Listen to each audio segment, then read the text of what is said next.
வீடியோக்குள்ளாக கடந்து செல்வோம். வாசிக்கலாம். நீதிமொழிகளின் புஸ்தகம் 24வது அதிகாரம் 3வது 4வது வசனத்தை நான் வாசிக்கிறேன். நீதிமொழிகள் 24 3 4. வீடு ஞானத்தினாலே கட்டப்பட்டு விவேகத்தினாலே நிலைநிறுத்தப்படும். அறிவினாலே அறைகளில் அருமையும் இனிமையுமான சகலவித பொருட்களும் நிறைந்திருக்கும். சாலமோன் ஞானி அவர் சொல்லுகிறார், வீடு ஞானத்தினாலே கட்டப்பட்டு விவேகத்தினாலே நிலைநிறுத்தப்படும். இந்த சாலமோன் ஞானி அவர் ஒரு பெரிய கர்த்தரால் ஆசீர்வதிக்கப்பட்ட ஒரு மனுஷன். அவர் ஆண்டவரிடத்துல ஞானத்தை கேட்கும் பொழுது தேவன் அவருக்கு ஞானத்தையும் கொடுத்தார், அவர் கேட்காத செல்வத்தையும் ஆண்டவர் கொடுத்தார். இந்த சாலமோன் அவ்வளவு பெரிய இந்த ஞானி அவர் எழுதுகிறது, வீடு ஞானத்தினாலே கட்டப்படும்.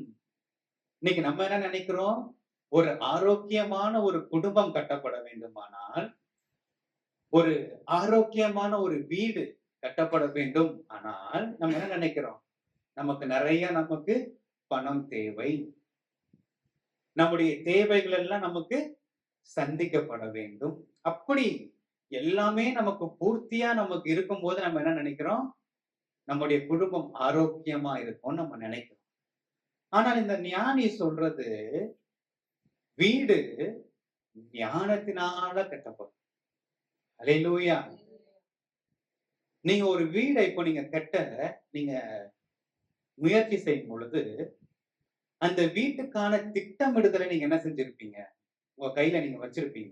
அந்த வீட்டுக்கான பிளான நீங்க வச்சிருப்பீங்க இல்லையா? எந்த இடத்துல ஹால் வரணும், எந்த இடத்துல வாசல் வைக்க வேண்டும், எந்த இடத்துல கிச்சன் வரணும், எங்க பெட்ரூம் வரணும், எந்த பக்கத்துல பால்கனி வச்சா நல்லா இருக்கும். இப்போ அந்த வீட்டை கட்டுவதற்கு முன்பதாகவே நீங்க என்ன செய்றீங்கன்னா, அந்த வீட்டை குறித்ததான அந்த திட்டத்தை நீங்கள் கையில வச்சிருக்கிறீங்க. அந்த ப்ளூ பிரிண்ட்டை நீங்க என்ன செய்றீங்க? நீங்க வைக்கிறீங்க. இப்ப அந்த ப்ளூ பிரிண்ட்டை நீங்க வச்சுட்டு நீங்களே உடனே போய் பள்ளம் தோண்டி கடக்கால் போட்டு வீட்டை கட்டிடுவீங்களா? கட்ட மாட்டீங்க. என்ன செய்வீங்க? ஒரு நல்ல பில்டரா பார்த்து நீங்க என்ன செய்வீங்க? தேடுவீங்க இல்லையா? யாருக்கு நல்ல அனுபவம் இருக்கு, யாருக்கு அந்த வீடு கட்டுற அந்த துறையில நல்ல ஞானம் இருக்கு, அவர் இதுவரைக்கும் எத்தனை வீடுகளை அவர் கட்டி இருக்கிறாரு, அந்த டிசைன் எல்லாம் என்ன செய்வீங்க? நீங்க பார்ப்பீங்க. அப்போ உங்களுடைய எதிர்பார்ப்புகளை எல்லாம் யாரு பூர்த்தி செய்கிறாங்களோ அவங்களுக்கு தான் நீங்க என்ன செய்வீங்க? உங்களுடைய ப்ராஜெக்ட நீங்க கொடுப்பீங்க இல்லையா? மத்தபடி நீங்க கட்டிடமே இது வரைக்கும் கட்டாத ஒரு ஆள் கிட்ட போய் நீங்க உங்க வீட்டை கட்ட கொடுப்பீங்களா? கொடுக்க மாட்டீங்க. அப்ப அது வீடாவே வராது. அப்போ நீங்க எப்படி ஒரு வீடு கட்டப்படுமானா, நீங்க ஒரு நல்ல ஆட்களை நீங்க போய் நீங்க பார்த்து நீங்க தேர்ந்தெடுக்கிறீங்களோ, அதே போல குடும்பமாகிய வீடு கட்டப்பட வேண்டுமானால், அது எப்படி கட்டப்படும் சொல்லி சாலமோன் ஞானி சொல்றாருன்னா, அது ஞானத்தினாலே கட்டப்படும். அல்லேலூயா. அது ஞானத்தினாலே கட்டப்படும். ஏன் ஞானத்தினாலே கட்டப்படும் அப்படின்னு சொல்லி சாலமோன் சொல்லணும்னு சொன்னா, ஒரு பிள்ளை கல்லூரியில போய் சேரும் பொழுது சேர்ந்து அங்க படிச்சு பட்டம் பெறுறது ஈஸியான வேலை.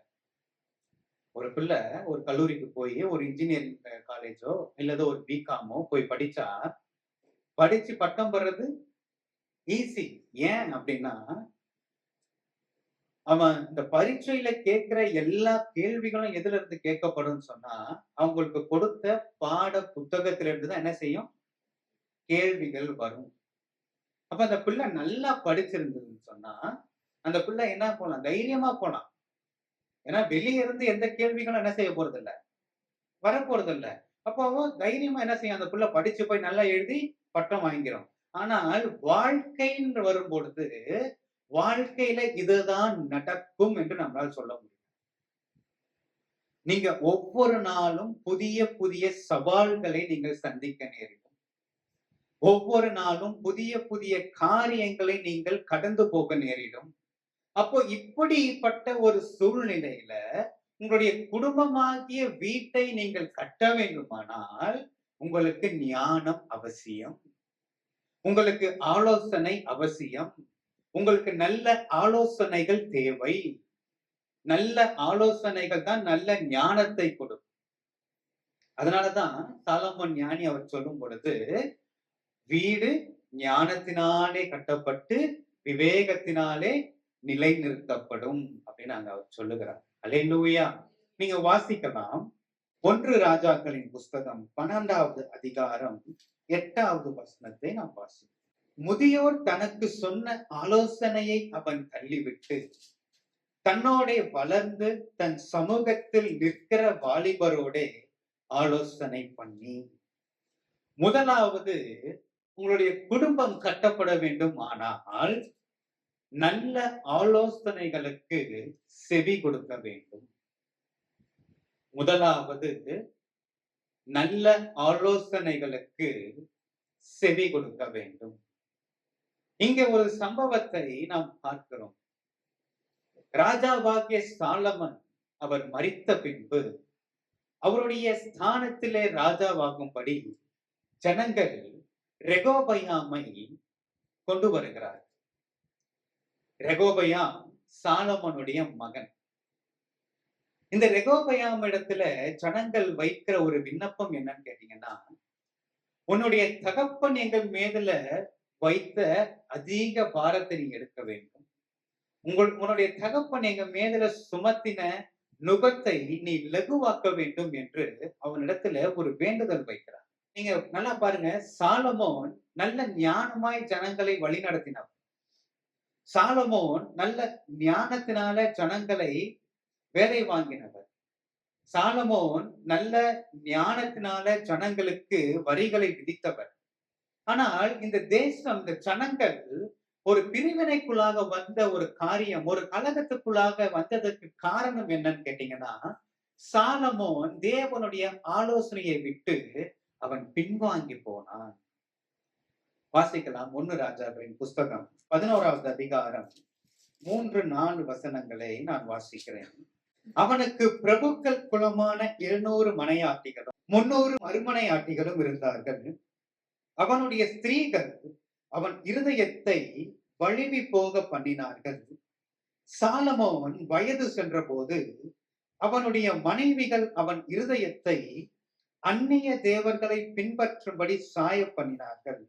அதனால் அவனுடைய இருதயம் அவன் தகப்பனாகிய தாவீதின் இருதயத்தை போல் தன் தேவனாகிய கர்த்தரோடே உத்தமமாய் இருக்கவில்லை.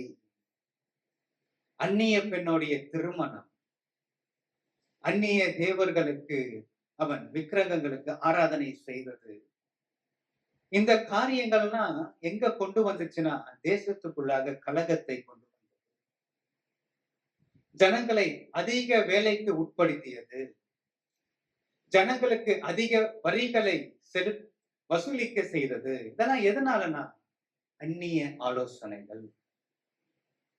நம்முடைய குடும்பத்துல அந்நிய ஆலோசனைகள் வருமானால் குடும்பத்துல கலகம் வரும். அந்நிய ஆலோசனைகளை நீங்க கேட்பீர்களானால் குடும்பத்துல சமாதான குறைச்சல்கள் ஏற்படும். அந்நிய ஆலோசனைகளை நீங்க கேட்கும் பொழுது குடும்பத்துக்குள்ளாக பிரச்சனைகள் ஏற்படும். சாலமோன் நல்ல ஞானி. தேவனுடைய ஆலோசனையின்படி ஜனங்களை ஞானமாய் வழி நடத்தினவன், ஞானமாய் ஜனங்களை வேலை வாங்கினவன்.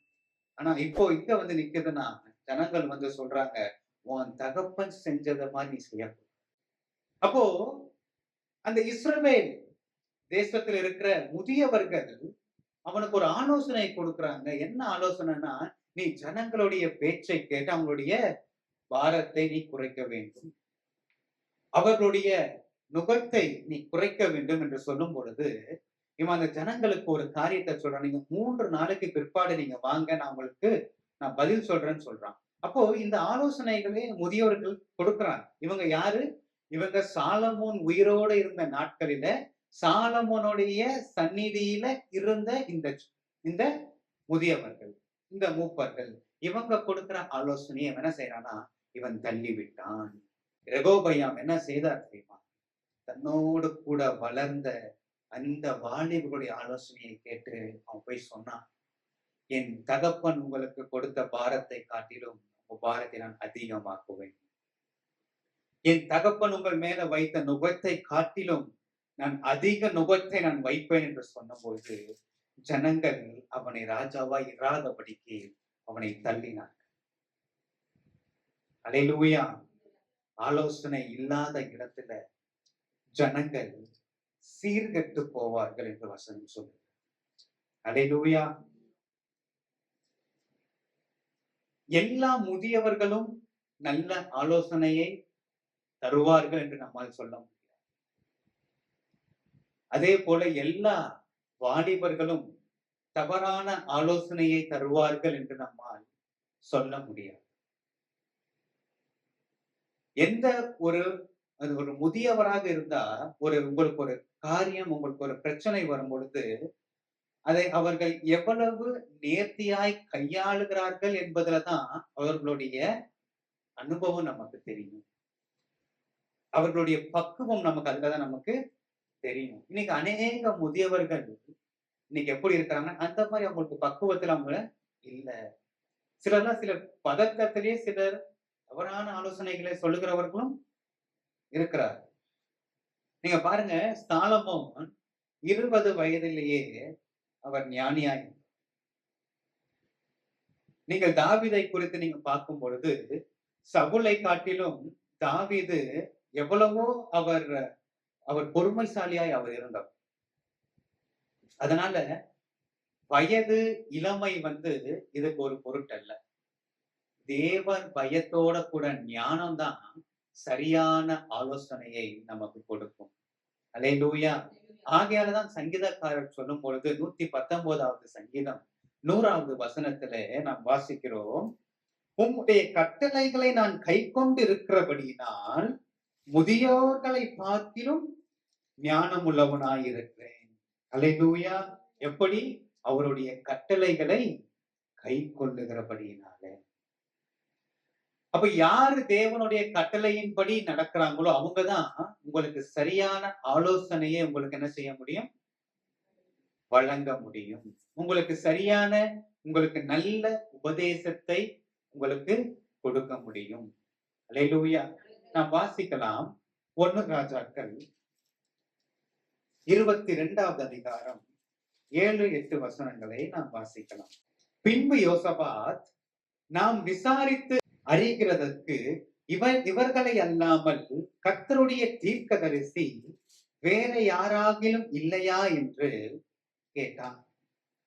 யூதாவின் ராஜா யோசபாத் அவர் இஸ்ரவேல் தேசத்துக்கு அவர் போயிருக்கும் பொழுது இஸ்ரவேலின் ராஜாவாய் இருக்கிற ஆகாப் அவர் சொல்றாரு, ராமோத் என்கிறதான நம்முடைய இடம் சீரிய ராஜாவின் கையிலே அது இருக்கிறது. அதை போய் நாம் திரும்ப மீட்டுக் கொள்ளும்படி நாம் போகிறதற்கு நீர் என்னோட கூட வருகிறீரா என்று கேட்டார். அப்போ இந்த யோசபாத் ராஜா அவர் சொல்றாரு, என்னுடைய ஜனம் உம்முடைய ஜனம், என்னுடைய குதிரைகள் உம்முடைய குதிரைகள் சொல்லிட்டு இப்ப சொல்றாரு, நம்ம தீர்க்கதரிசிகளை நாம் விசாரித்து நாம் போகலாம் சொல்லி யோசபாத் சொல்றாரு. இப்போ இந்த ஆகாப் என்ன செய்யறாருன்னா 400 தீர்க்கதரிசியை கூட்டிக் கொண்டு வருகிறார். 400 தீர்க்கதரிசியை கூட்டி அவர்களிடத்துல இந்த காரியத்தை சொல்லி அவர்கள் உத்தரவு கேட்கும் போது இந்த 400 தீர்க்கதரிசியும் என்ன சொல்றாங்கன்னா, நீர் போகும் ராஜாவினுடைய கையிலே தேவன் இந்த காரியத்தை ஒப்பு கொடுத்தார் சொன்னார். 400 பேர் என்ன சொல்றாங்க, நீங்க போங்க, தேவன் இந்த காரியத்தை உங்களுடைய கரத்துல ஒப்பு கொடுத்தார். இப்ப யோசபாத் என்ன சொல்றாருன்னா, இந்த நேரத்துல கர்த்தருடைய தீர்க்கதரிசி வேற யாருமே இல்லையா?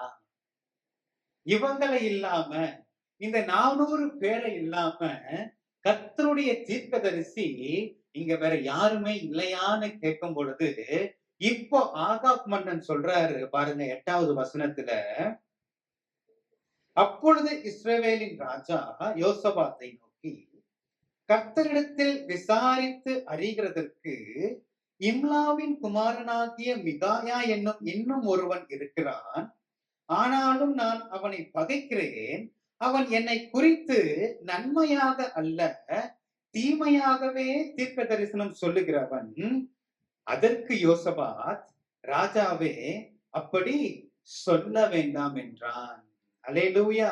இங்க ஒரு தீர்க்கதரிசி இருக்கிறான். ஆனா அவன் என்ன குறிச்சு என்ன சொல்ல மாட்டான்? நல்லதாவே சொல்ல மாட்டான்.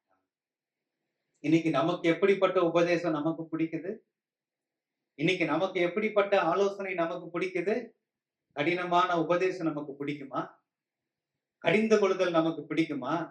ஆனா நமக்கு இனிமையா நமக்கு ஒத்துவதுவான் பாருங்க, நமக்கு ஜால்ரா பண்ணி, நீ என்ன செஞ்சாலும் கர்த்தர் உன் கூட இருக்கிறாருன்னு சொல்றதுக்கு. அப்படி செய்யறவங்க தான் என்ன செய்யும் நமக்கு பிடிக்கும். இல்ல? காலையில 8 மணி வரைக்கும் தூங்காத, சீக்கிரம் எழுந்திரின்னு சொன்னா உங்களுக்கு பிடிக்குமா? உன் வேலையெல்லாம் நேரப்பட செய்து முடின்னு சொன்னா என்ன சொல்லுவீங்க? எனக்கு எல்லாம் தெரியும். எப்போ எழுந்திரிக்கணும்னு எனக்கு தெரியும். ஆலயத்துக்கு வரும்போது ட்ரெஸ் கோட கரெக்டா ஃபாலோ பண்ணுன்னு சொன்னா, எனக்கு தெரியும். எங்க என்ன ட்ரெஸ் போடணும் எனக்கு தெரியும். நீ சொல்லாத. வீட்ல நம்ம சொல்றோம். எனக்கு எல்லாம் தெரியும். இல்ல? வாசிங்க நீதிமொழிகள் 12வது அதிகாரம் 15வது வசனத்தை வாசிப்போம். மதியீனனுடைய வழி அவன் பார்வைக்கு செம்மையா இருக்கும். ஆலோசனைக்கு செவி கொடுக்கிறவனோ ஞானம் உள்ளவன். அல்லேலூயா. அல்லேலூயா. மதியீனனுடைய வழி அவன் பார்வைக்கு எப்படி இருக்குமா? செம்மையா இருக்கும். இந்த மிகாயா தீர்க்கதரிசி வரார். அவர் வந்து அவர் சொல்றாரு, இந்த காரியத்தை நீ போகாதப்பா, ஆண்டவர் இதுக்கு உத்தரவு கொடுக்கல. அதனால நீங்க என்ன செய்யுங்க, நீங்க அவங்க உங்களுடைய வீட்டுக்கு நீங்க சமாதானத்தோட நீங்க போங்கன்னு சொல்லும் பொழுது, இந்த ராஜா சொல்றாரு, யாரு? ஆகாப், நான் சொல்லலையா? இவன் என்ன குறித்து இவன் தீமையாகவே இவன் என்ன செய்வான்? தீர்க்க தரிசனம் சொல்லுவான். தீமையாவா சொன்னார்? நீ போகாத, நீ போனா இந்த இதுல உனக்கு வெற்றி கிடைக்காது, நீ சமாதானமா இருக்கணும்னா அவங்கவுங்க அவங்க வீட்டுக்கு போங்கன்னு சொன்னார் இல்லையா? ஆனா அவன் சொல்றது, அவன் எங்களை குறித்து தீமையாவே அவன் சொல்லுகிறான். அல்லேலூயா. ஏன் தெரியுமா? இந்த ஆகாப் நினைக்கிறாரு, அவரோடு கூட இன்னொரு ராஜா இப்ப கூட சேர்ந்துட்டார். யூதாவின் ராஜா யோசபாத். இப்போ படை பலம் இன்னும் அதிகமா இருக்கு. அதனால நான் போய் நான் என்ன செஞ்சிருவேன், நான் ஈஸியா நான் ஜெயிச்சுட்டு வந்திருக்கேன். 400 பேர் எனக்கு சொல்றான், உத்தரவு கொடுக்குறான், நீ போன்னு சொல்றான். நீ ஒருத்தன் தான் என்ன சொல்ற? போகாதுன்னு சொல்ற. 400 பேருடைய வாயில பொய் நான் இருந்துச்சுங்க. ஒருத்தருடைய வாயில தான் ஆண்டவர் வார்த்தையை வைத்தார். அல்லேலூயா. இப்போ நீ போகாத, நீ போனா நீ தோற்று போவ, நீ மரித்து போவன்னு சொல்லும் பொழுது அவன் போகிறான். அவன் போகும்போது ஒரு காரியத்தை அவன் சொல்லிட்டு போறான். என்ன காரியம் தெரியுமா? வாசிக்கலாம். அதே 1 ராஜாக்கள் 22வது அதிகாரம் 27வது வசனம். இவனை சிறைச்சாலையிலே வைத்து நான் சமாதானத்தோடே வரும் அளவும் இவனுக்கு இடுக்கத்தின் அப்பத்தையும் இடுக்கத்தின் தண்ணீரையும் சாப்பிடக் கொடுங்கள் என்று ராஜா சொன்னார் என்று சொல்லுங்கள் என்றான். யாருக்கு இடுக்கத்தின் அப்பம்? யாருக்கு இடுக்கத்தின் தண்ணீர்? நீ போகாத, நீ போனா நீ மரிச்சு போவ, இதுல ஆண்டவர் உனக்கு வெற்றியை கொடுக்க மாட்டாருன்னு சொன்னவனுக்கு இடுக்கத்தின் அப்பம், இடுக்கத்தின் தண்ணீர். மத்த 400 பேர் பொய்யா சொன்னான் பாருங்க, அவன் வெளியே சந்தோஷமா இருக்கிறான். ஆனா நீ போகாதன்னு சொல்லி உண்மையா ஒருத்தன் சொன்னான் பாத்தீங்களா, அவனுக்கு தான் இடுக்கத்தின் அப்பம். இன்னைக்கு நீங்க யாருக்கு நீங்க இன்னைக்கு இடுக்கத்தின் அப்பத்தை நீங்க கொடுப்பீங்க? சொல்லுங்க, சொல்லுங்க. உங்களை உண்மையா உங்களை அக்கறை எடுக்கிறாங்க இல்லையா? நீங்க நல்லா இருக்கணும்னு சொல்லி உங்களுக்கு உண்மையா நல்ல ஆலோசனைகளை கொடுக்கறாங்க இல்லையா? அவர்களுக்கு தான் நீங்க என்ன செய்வீங்க? இடுக்கத்தின் அப்பத்தை கொடுப்பீங்க. அவர்களை தான் நீங்க என்ன செய்வீங்க? காயப்படுத்துவீங்க. அவர்களை தான் நீங்க என்ன செய்வீங்க? வேதனைப்படுத்துவீங்க. அவர்களை தான் நீங்க என்ன செய்வீங்க? கண்ணீர் சிந்த வைப்பீங்க. யார? உங்க மேல அக்கறையா இருந்து உங்களுக்கு நல்ல ஆலோசனை கொடுக்குறாங்க பாத்தீங்களா, அவங்களதான் நீங்க வெறுப்பீங்க. அல்லேலூயா. நீதிமொழிகள் 12வது அதிகாரம் 1வது வசனம். புத்திமதிகளை விரும்புகிறவன் அறிவை விரும்புகிறான். கடிந்து கொள்ளுதலை வெறுக்கிறவனோ மிருக குணம் உள்ளவன். இன்றைக்கு புத்திமதிகளை இன்னைக்கு விரும்புறது இல்லை. அந்த ஆகாப் மன்னன் கேட்கல. தீர்க்கதரிசியுடைய ஆலோசனை அவன் கேட்கல. அவன் மிருக குணம் உள்ளவனாய் மாறினான். இடுக்கத்தின் அப்பத்தை அவங்களுக்கு கொடுங்க, இடுக்கத்தின் தண்ணீரை அவனுக்கு கொடுங்கன்னு சொல்லி மிருக குணம் உள்ளவனாய் மாறினான். போனா என்ன நடந்துச்சு தெரியுமா? ஆகாப் அவன் மரித்து செத்து போனான் அந்த யுத்தத்தில். இன்றைக்கு நம்ம எந்த ஆலோசனை இன்னைக்கு நம்ம கேட்க, இன்னைக்கு கடுமையான ஆலோசனைக்கு இன்னைக்கு சபை கேட்க விருப்பம். இன்னைக்கு நல்ல ஆலோசனைகளை கேட்க நமக்கு விருப்பம் இல்லை. அந்த 400 பேர் போங்கன்னு சொன்னான் இல்லையா, அந்த 400 பேரும் உயிரோட இருக்காங்க. அவங்க பேச்சை கேட்டு போனான் பாத்தீங்களா, ஆகாப் செத்து போனான். சபையில நமக்கு வருகிற ஆலோசனைகளுக்கு நாம் செவி கொடுக்கணும். நல்ல ஆலோசனைகளுக்கு நம்முடைய வாழ்க்கையில நாம் இடம் கொடுக்க வேண்டும். நீங்க நல்ல ஆலோசனைகளை நீங்க கேட்கும் போதுதான் குடும்பமாகிய உங்களுடைய வீடு கட்டப்படும். அல்லேலூயா, அல்லேலூயா. இன்னொரு சம்பவத்தை நாம் பார்க்கிறோம். 2 ராஜாக்கள் 3வது அதிகாரம் 11வது வசனத்தை நாம் வாசிக்கிறோம்.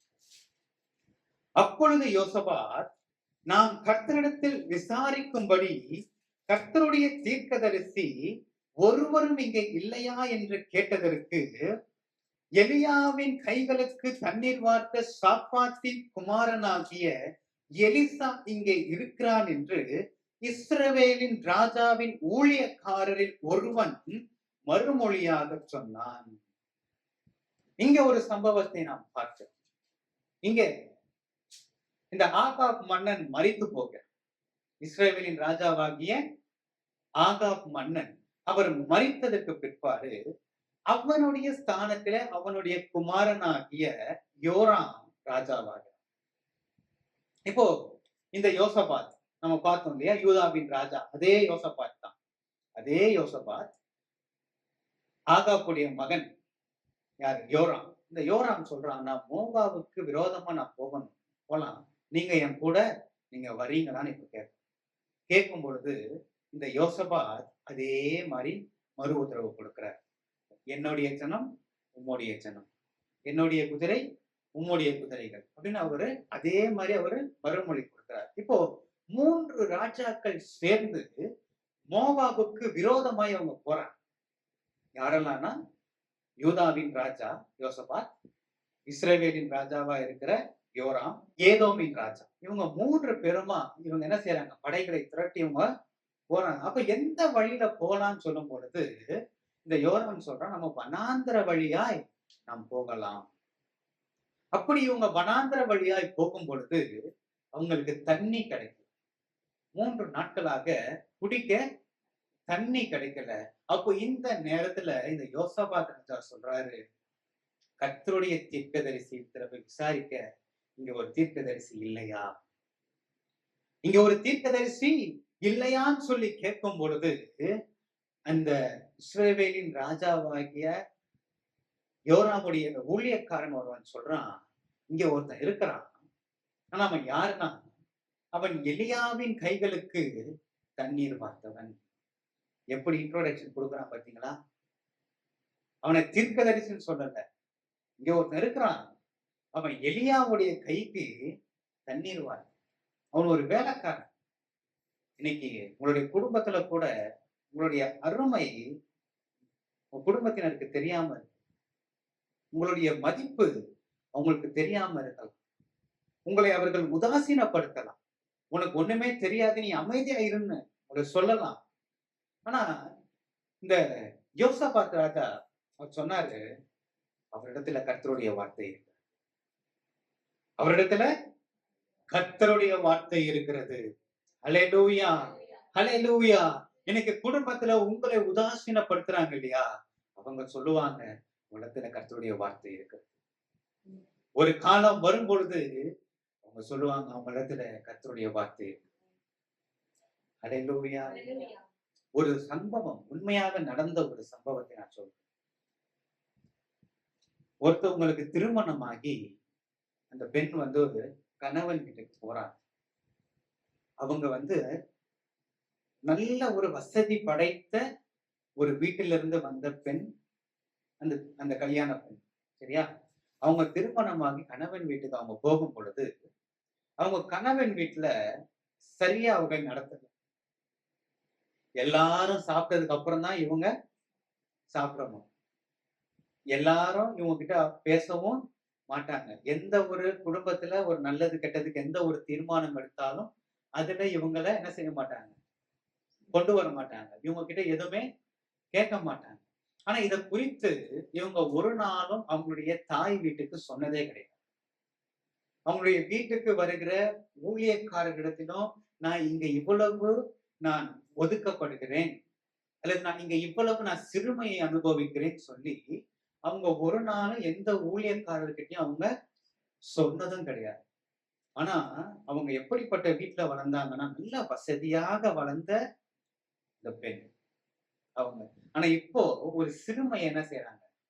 அனுபவிச்சு கொண்டிருக்கிறாங்க. அப்போ அங்க என்ன நடந்ததுன்னா, ஒரு நேரத்துல அவங்களுடைய கணவனுடைய பிசினஸ்ல ஒரு பெரிய இழப்பு வந்தது. அந்த இழப்பு வரும் பொழுது இவர்கள் ஜெபிக்கும் பொழுது அந்த ஜெபத்தை தேவன் கேட்டு அங்க ஒரு அற்புதத்தை ஆண்டவர் செய்தார். அல்லேலூயா. அந்த அற்புதத்தை பார்த்து அதற்கு பிற்பாடு அந்த அந்த வீட்டுல இருந்தவங்க அவர்களை ஏற்றுக்கொண்டார். அது வரைக்கும் அவர்களை ஏளனமாய் வைத்தார். அது வரைக்கும் அவர்களை ஒரு பொருட்டா எண்ணப்படல. ஆனா ஒரு காலத்தை தேவன் கொண்டு வந்தார். இப்போ எப்படி ஆச்சுன்னா அவங்க இடத்துல கர்த்தருடைய வார்த்தை இருக்கு. அவருடைய ஜெபத்தை தேவன் கேட்கிறவராக இருக்கிறார். அல்லேலூயா. எலிசாக்கு அப்படிதான் சொன்னான். எலியாவுடைய கைக்கு தண்ணீர் வார்த்தவன் அப்படி சொல்லாதப்பா. கர்த்தருடைய வார்த்தை அவனிடத்துல இருக்கிறது. அல்லேலூயா. இப்ப அவங்க போறாங்க. அங்க போகும் பொழுது அங்க அந்த தீர்க்கதரிசி என்ன சொல்றாரு வாசிக்கலாம். 2 ராஜாக்கள் 3வது அதிகாரம் 16 18 வசனங்கள். அவன் கர்த்தர் உரைக்கிறது என்னவென்றால், இந்த பள்ளத்தாக்கிலே எங்கும் வாய்க்கால்களை வெட்டுங்கள். நீங்கள் காற்றையும் காண மாட்டீர்கள், மழையையும் காண மாட்டீர்கள்.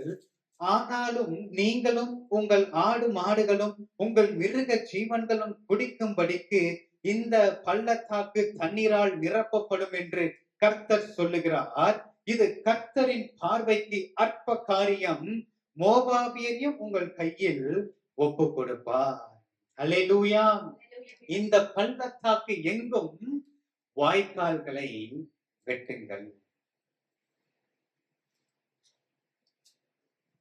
3 நாளா தண்ணி குடிக்காம அங்க போயிருக்கிற ஜனத்தை நீ போய் வாய்க்கால வெட்டு அப்படின்னு சொன்னா எப்படி இருக்கு?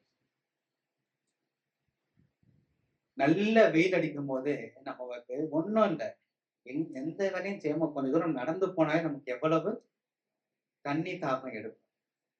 ஆனா இங்க தீர்க்கதரிசி சொல்லுகிறது, நீ போய் வாய்க்கால வெட்டு, நீ காற்றையும் பார்க்க மாட்ட, நீ மழையும் பார்க்க மாட்ட.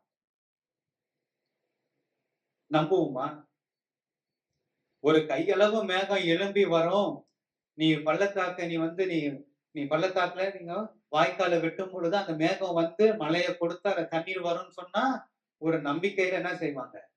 போய் வாய்க்கால வெட்டலாம்.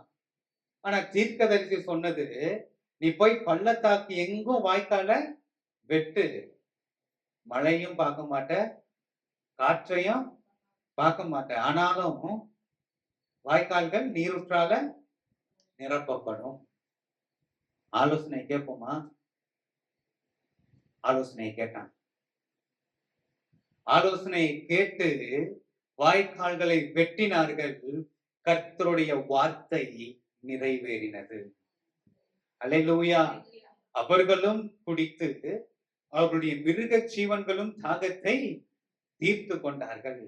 அது மாத்திரம் இல்ல, நீங்க பாத்தீங்கன்னா அடுத்த நாள் காலையில சூரியன் உதிக்கும் பொழுது அந்த சூரிய ஒளி அந்த தண்ணீர் மேல பட்டதுனால அந்த தண்ணீருடைய நிறம் எப்படி காணப்பட்டுச்சுன்னா அது ரத்த நிறமாய் காணப்பட்டது. இதை இந்த மோவாப் ஜனங்கள் இதை பார்க்கும் பொழுது அவங்க என்ன நினைச்சுக்கிட்டாங்கன்னா, 3 ராஜாக்களும் ஒருவருக்கு விரோதமா ஒருவர் அடிச்சு செத்து போயிட்டான். தண்ணீர் எல்லாம் ரத்தமா வருதுன்னு சொல்லி அவங்கள பார்க்கறதுக்கு என்ன செய்றாங்க, வராங்க. ஏமாந்து போய் வரும் பொழுது இஸ்ரவேல் ஜனங்கள் அவர்களை முறியடித்தார். அல்லேலூயா. எப்போங்க இஸ்ரவேல் ஜனங்கள் முறியடித்தார்கள்? ஆலோசனையை கேட்கும் பொழுது. ஆலோசனையை கேட்கும் பொழுது நம்ம பார்த்தோம். ராஜாவாய் இருந்த ரெகோபயாம் ஆலோசனையை தள்ளினான். ஜனங்கள் அவனை ராஜாவாய் இராதபடிக்கு தள்ளினார்கள். ஆலோசனையை கேட்காதபடிக்கு ராஜாவாகிய ஆகாப் தீர்க்கதரிசியுடைய வார்த்தையை தள்ளினான், அசட்டை பண்ணினான். அவனுக்கு இடுக்கத்தின் அப்பத்தை கொடுத்தான். அவன் மரித்து போனான். ஆனா இங்க தீர்க்கதரிசியுடைய வார்த்தையை கேட்டபடினால அவர்கள் ஜீவன் காக்கப்பட்டது. அவர்கள் மோபாபியரையும் அவர்கள் மேற்கொண்டார்கள். ஹல்லேலூயா, ஹல்லேலூயா.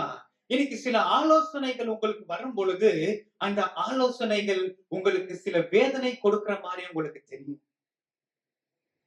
சில ஆலோசனைகள் உங்களுக்கு காயப்படுத்துற மாதிரி உங்களுக்கு தெரியும். வறண்டு போயிருக்கிற இடத்துல வாய்க்கால வெட்டுறது ஈஸி இல்லைங்க, அது கடினமான காரியம். சில ஆலோசனைகள் உங்களுடைய வாழ்க்கையில கடினமாய் தோன்றும். ஆனால் அந்த ஆலோசனையை நீங்க கேட்பீங்கன்னு சொன்னா அந்த ஆலோசனை உங்கள் தாகத்தை தீர்க்கும். அந்த ஆலோசனை உங்களுக்கு சமாதானத்தை கொண்டு வரும். அந்த ஆலோசனை உங்களுக்கு சந்தோஷத்தை கொண்டு வரும். சரீரத்துல ஒரு காயம் ஏற்பட்டுருச்சுன்னு வச்சுக்கோங்க. நீங்க என்ன செய்வீங்க? அந்த காயத்தை கிளீன் பண்ணாம அப்படியே அதுக்கு மேல ஆயின்மெண்ட்டை போட்டீங்கன்னா அந்த காயம் சரியாகும்? அது என்ன செய்யும்? இன்னும் பெருசா, இன்னும் அதிகமாகும். அப்போ அந்த காயத்தை நீங்க சீக்கிரமா குணப்படுத்தணும்னு சொன்னா நீங்க என்ன செய்யணும்? மேல டீச்சரை வச்சு நல்லா கிளீன் பண்ணுவாங்க. கிளீன் பண்ணும்போது உங்களுக்கு சில்லுன்னு இருக்குமா இல்ல நல்லா எரியுமா? நல்லா எரிச்சலை கொடுக்கும். அப்ப அந்த எரிச்சல் வரும்போது அந்த காயத்துல இருக்கிற கிருமிகள் என்ன செய்யுது? அழிக்கப்படுகிறது. அப்ப அந்த காயத்தை நீங்க சுத்தப்படுத்தி அதற்கு பிற்பாடு அதுக்கு மேல நீங்க மருந்துகளை பூசும் பொழுது உங்களுக்கு என்ன செய்யும்? சீக்கிரமா குணமாகும். அது போலதான் நம்முடைய குடும்பமாகிய வீடு கட்டப்பட வேண்டுமானால் சரியான ஆலோசனைகளுக்கு நாம் இடம் கொடுக்கிறவர்களாய் இருக்க வேண்டும். நல்ல ஆலோசனைகளை நாம் கேட்கிறவர்களாய் நாம் இருக்க வேண்டும். அல்லேலூயா. நீங்க ஒருத்தர் தான் இப்படி சொல்றீங்க. 400 பேர் நீங்க போங்க எல்லாம் உங்களுக்கு நடக்கும்னு சொல்றாங்க. 400 பேருடைய வாயில போய் நான். அல்லேலூயா. அதனாலதான் குடும்பம் எதனால கட்டப்படணும்னு சொன்னா ஞானத்தினால கட்டப்படும் என்று சாலமோன் ஞானி சொல்லுகிறார். அல்லேலூயா. எந்த காரியத்தை நம்ம எப்படி செய்ய வேண்டும், என்ன டிசிஷன் நம்ம எடுக்கணும், குடும்பத்துல எப்படி நாம் அனுசரிச்சு போகணும், எல்லாவற்றுக்கும் என்ன வேணும்? ஞானம் அவசியம். ஞானம் எப்படி வரும்? நல்ல ஆலோசனையினால ஞானம். அல்லேலூயா, அல்லேலூயா. அப்ப முதலாவது ஒரு காரியம், குடும்பமாகிய வீடு கட்டப்படுவதற்கு முதலாவது ஒரு காரியம் நல்ல ஆலோசனைகளுக்கு செவி கொடுக்க வேண்டும். தேவையற்ற காரியங்களை எடுத்து போட வேண்டுமானால் அந்த காரியத்தை அப்புறப்படுத்தி போட வேண்டும். அல்லேலூயா. இரண்டாவது, தேவனை தேடுகிறவர்களாய் இருக்க வேண்டும். இரண்டாவது, தேவனை தேடுகிறவர்களாய் இருக்க வேண்டும். வாசிக்கலாம். மத்தேயு 6வது அதிகாரம் 33வது வசனத்தை நாம் வாசிப்போம். முதலாவது தேவனுடைய ராஜ்யத்தையும் அவருடைய நீதியையும் தேடுங்கள், அப்பொழுது இவைகள் எல்லாம் உங்களுக்கு கூட கொடுக்கப்படும். இன்னைக்கு நம்ம யாரை தேடுறோம்? இன்னைக்கு நம்முடைய வாழ்க்கையில முதலிடத்தை நம்ம யாருக்கு நம்ம கொடுக்கிறோம்? அநேகருக்கு அவங்களுடைய வேலை முதலிடமாக இருக்கு. அநேகருக்கு அவங்களுடைய படிப்பு முதலிடமா இருக்கு. அவங்களுடைய குடும்பம் முதலிடமா இருக்கு. அப்ப நீங்க கேட்கலாம், அப்ப குடும்பத்தை முதல்ல நாங்க வைக்க கூடாதா? குடும்பத்தை உங்களுக்கு தந்தது யாரு? உங்களுக்கு பிள்ளைகளை உங்களுக்கு கொடுத்தது யாரு? உங்களுக்கு டெய்லி சம்பாதிக்க உங்களுக்கு பலனை கொடுக்கிறது யாரு? நீங்க இன்டர்வியூக்கு போகும்போது உங்களோட இன்னொரு பையனும் இன்டர்வியூ வருவான். அந்த பையன் உங்களை விட நல்ல தேர்ச்சி பெற்ற பையனா இருக்கும். உங்களை விட நல்ல கல்லூரியில படிச்ச பையனாவும் இருக்கும். ஆனா அவனுக்கு கிடைக்காத வேலை உங்களுக்கு கிடைச்சிடும். இதை யார் செய்யறது? கர்த்தர் செய்யறது இல்லையா? உங்களுடைய வருமானம் கொஞ்சமாக இருந்தாலும் கர்த்தர் உங்களுடைய குடும்பத்துல ஒரு குறை இல்லாம ஆண்டவர் உங்களை நடத்தி கொண்டு வர்றாரு இல்லையா? அப்ப நம்ம யார் நம்ம இன்னைக்கு தேடுறோம்? வாசிங்க யாக்கோபு 4வது அதிகாரம் 8வது வசனம். தேவனிடத்தில் சேருங்கள், அப்பொழுது அவர் உங்களிடத்தில் சேருவார். இன்னைக்கு நம்ம தேவனிடத்துல நம்ம சேர்றோமா? தேவனுடைய ஆலயத்துக்கு நாம் தொடர்ந்து நம்ம வருகிறோமா? சாக்கு சொல்றோம். இன்னைக்கு எனக்கு இந்த கல்யாணம் இருக்குது இந்த வாரம். இன்னைக்கு எனக்கு இந்த ஃபங்க்ஷன் வந்துருச்சு பாஸ்டர், என்னால வர முடியல. ஆனா அதே உங்க பிள்ளைக்கு எக்ஸாம் இருந்தா நீங்க போவீங்களா? உங்க பிள்ளைக்கு பரீட்சை இருக்கும்போது நீங்க போவீங்களா? போக மாட்டீங்க. சொல்லுவீங்க, இல்ல இல்ல பிள்ளைக்கு எக்ஸாம் இருக்குங்க, எப்படி எக்ஸாம விட்டுட்டு நாங்க வர முடியும்? நாங்க என்ன செய்யணும், இடையில ஒரு நாள் நாங்க வந்து பார்த்துட்டு நாங்க அந்த பிள்ளை அரை கிளாஸ் தான் படிக்கும். அரை கிளாஸ் படிக்கிற பிள்ளைக்கு நீங்க சொல்றீங்க எக்ஸாமுக்கு யோயோ லீவெல்லாம் போட முடியாதுங்க. ஆனா சபைக்கு வரும்போது ஆராதனைக்கு வாங்கன்னு சொன்னா பாஸ்டர் ஒரு முக்கியமான ஒரு வீட்டு ஃபங்க்ஷன் நான் போயே ஆகணும். சாக்கு சொல்லு. வசனம் சொல்லுது, சங்கீதம் 91வது சங்கீதம் 14வது வசனத்துல, அவன் என்னிடத்தில் வாஞ்சையா இருக்கிறபடியால் அவனை விடுவிப்பேன், என் நாமத்தை அவன் அறிந்திருக்கிறபடியால் அவனை உயர்ந்த அடைக்கலத்திலே வைப்பேன். அப்போ ஆண்டவரை நீங்க முதல் இடத்துல நீங்க வைக்க வேண்டும். எந்த ஒரு குடும்பம் ஆண்டவரை மையப்படுத்துகிறதோ அந்த குடும்பம் ஆசீர்வதிக்கப்பட்ட குடும்பம். மல்கியா 2வது அதிகாரம் 15வது வசனத்தை எடுங்க. அவர் ஒருவனை அல்லவா படைத்தார், ஆவி அவரிடத்தில் பூரணமாய் இருந்ததே, பின்ன ஏன் ஒருவனை படைத்தார்? தேவ பக்தியுள்ள சந்ததியை பெறும்படிதானே. ஆகையால் ஒருவனும் தன் இளவயதின் மனைவிக்கு துரோகம் பண்ணாதபடிக்கு உங்கள் ஆவியை குறித்து எச்சரிக்கையாயிருங்கள். அவர் ஒருவனை அல்லவா படைத்தார், ஆவி அவனுக்குள்ளாக பூரணமா இருக்கு. ஆனா அவர் ஏன் இன்னொருவனை படைக்க வேண்டும்? பக்தி உள்ள சந்ததியை உருவாக்குவது. இன்னைக்கு உங்களோட குடும்பத்துல பிள்ளைகளை பக்தி உள்ள சந்ததியா வளர்க்குறீங்களா? அவங்களுக்கு சிறு வயதுல இருந்தே தேவ வசனத்தை அவங்களுக்கு நீங்க ஊட்டி வளர்க்குறீங்களா? நீங்க குடும்பத்துல நீங்க தேவனை மையமாய் நீங்க காண்பிக்கிறீங்களா? ஒரு சின்ன பென்சிலா இருக்கட்டும், உங்க குழந்தை வந்து ஒரு பென்சிலை கேட்குதுன்னு சொன்னா போய் முட்டி போட்டு ஜெபி ஆண்டவர் தருவாருன்னு சொல்றீங்களா? உங்க பிள்ளை வந்து ஒரு ஜாமெண்ட்ரி பாக்ஸ் கேக்குதுன்னு வைங்க, போய் போய் ஜெபி ஆண்டவர் கொடுப்பாரு சொல்றீங்களா? ஜெபத்துல பிள்ளைகளை நாம் பழக்க வைக்க வேண்டும். ஆண்டவர் அதற்குதான் நமக்கு பிள்ளைகளை கொடுக்கிறார். இன்னைக்கு அநேக பிள்ளைகள் தற்கொலை செய்வதற்கு காரணம் என்ன? நான் கேட்டது எனக்கு கிடைக்கல, நான் நினைச்சது எனக்கு நடக்கல, காத்திருக்க முடியல. ஆனா நீங்க பிள்ளைகளை நீங்க சரியாய் நீங்க வளர்க்கும் பொழுது, பிள்ளைகளை நீங்க கர்த்தருக்குள்ளாக வளர்க்கும் பொழுது, பிள்ளைகளுக்கு தெரியும் தேவன் எனக்கு நன்மையை தருவார். தேவன் எனக்கு நலமான காரியத்தை தருவார். அல்லேலூயா. ஆனா இன்னைக்கு நம்ம என்ன செய்யறோம்? ஸ்கூலுக்கு டைம் ஆச்சு, வேகமா கிளம்பு. வேன் இன்னும் 10 நிமிஷத்துல வந்துடும் சொல்றோமா?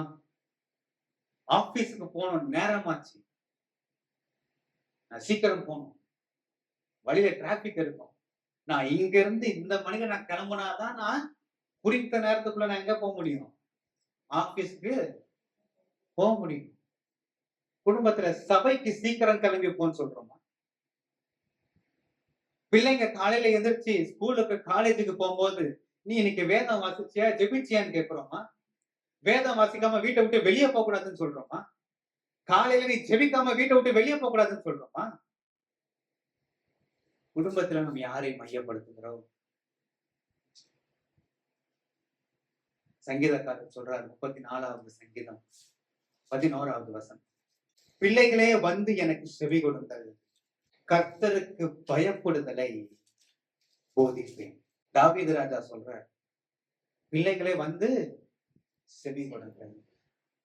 நீங்க ஆண்டவருடைய வார்த்தைய பிள்ளைகளுக்கு ஊட்டும் பொழுது, உங்களுடைய குடும்பங்களிலே ஜெபம் காணப்படும் பொழுது, உங்களுடைய குடும்பத்தில குடும்ப ஜெபம் இருக்கும் பொழுது, பிள்ளைங்க எப்படி வளருவாங்கன்னா, அவர்கள் நல்லவர்களாய் நல்ல வழியிலே வளருவாங்க. இந்த உலகம் தீமையினால நிறைந்தது. இந்த தீமையான உலகத்துக்குள்ளாக தான் நம்முடைய பிள்ளைகள் எங்க போயிட்டு வராங்க? ஆபீஸ்க்கு, ஸ்கூலுக்கு எல்லாம் போயிட்டு வராங்க. ஆனா இந்த நேரத்துல அவர்கள் வழி விலகாமல் அவர்கள் காக்கப்பட வேண்டுமானா அவங்க சத்தியத்தை அறிய வேண்டும். ஆகையால்தான் யோசுவா சொல்லுகிறார், வாசிங்க யோசுவா 24வது அதிகாரம் 15வது வசனம், கர்த்தரை சேவிக்கிறது உங்கள் பார்வைக்கு ஆகாததாய் கண்டால் பின்ன யாரை சேவிப்பீர்கள் என்று இன்று தெரிந்து கொள்ளுங்கள். நதிக்கு அப்புறத்தில் உங்கள் பிதாக்கள் சேவித்த தேவர்களை சேவிப்பீர்களோ, நீங்கள் வாசம் பண்ணுகிற இந்த தேசத்து குடிகளாகிய எமோரியரின் தேவர்களை சேவிப்பீர்களோ, நானும் என் வீட்டாருமோ என்றால் கர்த்தரையே சேவிப்போம். அல்லேலூயா.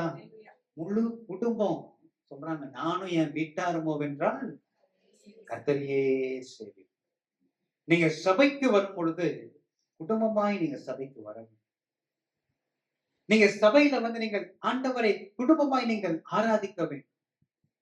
உங்களுடைய வீடுகளில நீங்கள் குடும்பமாய் நீங்கள் தேவனை துதிக்க வேண்டும்.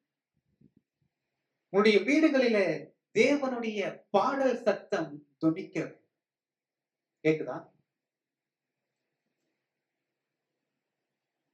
நம்முடைய வீட்டுல என்ன சவுண்ட் கேட்கு? நம்முடைய வீடு நம்ம வாசிச்சோம், நீதிமொழிகள் 24வது அதிகாரம் 4வது வசனம், அறைகள்ல இன்பமான பொருட்களால நிறையப்பட்டிருந்துச்சு. அறிவுனாலே அறைகளுக்குள்ளாக இன்பமான பொருட்கள். அப்ப அறிவு என்னது? கர்த்தரை அறிகிற அறிவே அறிவு. அப்ப நீங்க முதலாவது நீங்க உங்க குடும்பத்துல நீங்க தேவனை நீங்க தேடுவீங்கன்னு சொன்னா, உங்க குடும்பம் எப்படி இருக்கும்னா இனிமையான குடும்பமாய் இருக்கும். உங்களுடைய குடும்பம் சந்தோஷமான குடும்பமாய் காணப்படும்.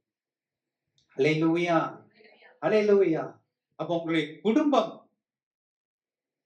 குடும்பமாகிய வீடு கட்டப்பட வேண்டுமானால், இரண்டாவது நீங்கள் கர்த்தரை தேடுகிறவர்களாய் இருக்க வேண்டும்.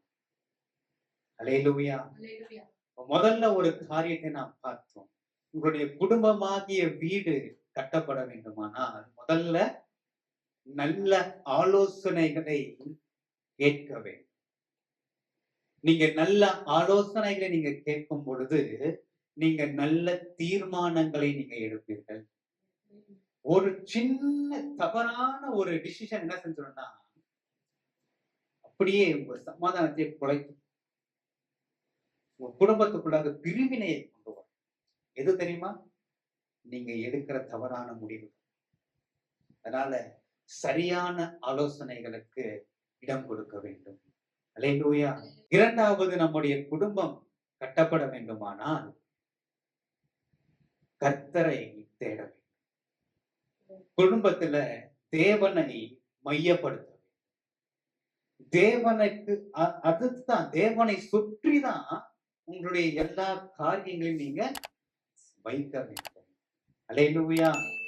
ஆலயத்துக்கு நேரமா வாங்கன்னா சீக்கிரம் வரணும். ஆலயத்துக்கு என்ன செய்யக்கூடாது? லேட்டா வரக்கூடாது. இன்னைக்கு நம்ம ஆலயத்துக்கு வரோம்? காலையில எந்திரிச்சு எல்லாம் டிஃபன் எல்லாம் பண்ணி வச்சுப்புட்டு ஆலயத்துக்கு நம்ம ஃபாஸ்டிங்ல வரோம். வந்துட்டு வீட்டுல போகணும்னு என்ன செய்யறது? நல்லா கட்டுன்னு கட்டுறது. வர்றது லேட்டு. நீங்க ஆண்டவருக்கு நீங்க கிரயம் செலுத்த, ஆண்டவருக்காக நீங்க பிரயாசப்படணும். ஆமென். வேலைக்கு போக பிரயாசப்படுறோம்ல, காலேஜுக்கு போக பிரயாசப்படுறோம்ல, போல நீங்க ஆலயத்துக்கு நீங்க பிரயாசப்பட்டு வர வேண்டும். உங்க குடும்பத்துல நீங்க ஜெபிக்கிறவர்களா காணப்படும். அப்படி நீங்க இருக்கும்போது உங்களுடைய பிள்ளைகளும் எப்படி வருவாங்கன்னா, அவங்க உங்களை பார்த்து அவர்களும் கர்த்தரை ஆராதிக்கிறவர்களாய் வருவார்கள். அவர்களும் கர்த்தரை தேடுகிறவர்களாய் வருவார்கள். அவங்களுக்கு என்ன தேவை வந்தாலும் அவங்களும் தேவனுடைய சமூகத்துல போய் முழங்கால் படியிட்டு ஜெபித்து பெற்றுக்கொள்வர்களாய் காணப்படுவார்கள். அல்லேலூயா. அல்லேலூயா. குடும்பமாகிய வீடை நாம் கட்டுகிறவர்களாய். ஆமென். வீடு ஞானத்தினாலே கட்டப்பட்டு விவேகத்தினாலே நிலைநிறுத்தப்படும். அறிவினாலே அறைகளுக்குள்ளாக இன்பமான பொருட்களால் நிரப்பப்படும். ஆமென். இதனுடைய கண்டினியூவேஷனை நாம் வருகிற வாரங்களில கர்த்தருக்கு சித்தமானால் நாம் பார்ப்போம். ஆமென். நாம் இருந்து கர்த்தரை மகிமை